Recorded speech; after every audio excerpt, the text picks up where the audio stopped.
When I got back home, the first thing that hit me wasn't my grandmother's voice, it was the silence. The kind that presses down on your shoulders and makes the air feel thick, like it's watching you. The compound looked exactly the same, the mango tree drooping low over the water drum, the uneven clothesline heavy with faded t-shirts. Even the goat tied to the avocado tree looked at me like it knew what I'd done. My grandmother didn't speak much that morning.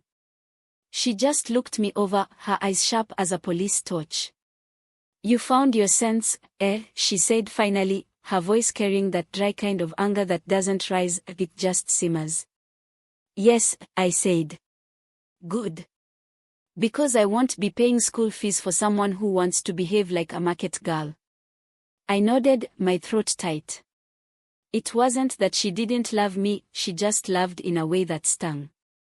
After breakfast, she sent me to the stream to wash my clothes. I carried the basin down the narrow path behind the house, the same one I used to run on as a child. The sun wasn't hot yet, and the air smelled of wet soil and the faint sweetness of guava leaves.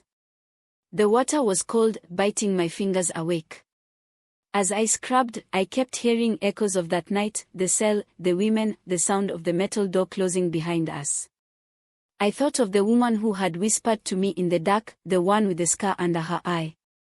"You have your whole life to lose and find yourself again, little one." Her words came back to me now, rippling with the stream water. When I got home, I found missed calls on my phone. 6 of them. No texts, just calls. I didn't pick up. By afternoon, the heat had settled deep, lazy and heavy. The air buzzed with insects, and my grandmother sat under the mango tree shelling beans. "You'll go see your aunt this evening," she said without looking at me. "She wants to check on you. Maybe she'll find work for you over there." Work. That word sat strange in my chest. I was supposed to rest, prepare for school reopening, go back to being the obedient girl everyone trusted. But there was something restless in me now, like a wound that refused to close. When I got to Aunt Lydia's lodge later that day, she smiled like the whole story had been a bad dream. "You look better," she said, handing me a soda. "Eloba didn't eat you alive after all." I laughed weakly. "I missed this place," I said. The truth was, I didn't. But I missed the way it had made me feel. Invisible and alive at the same time.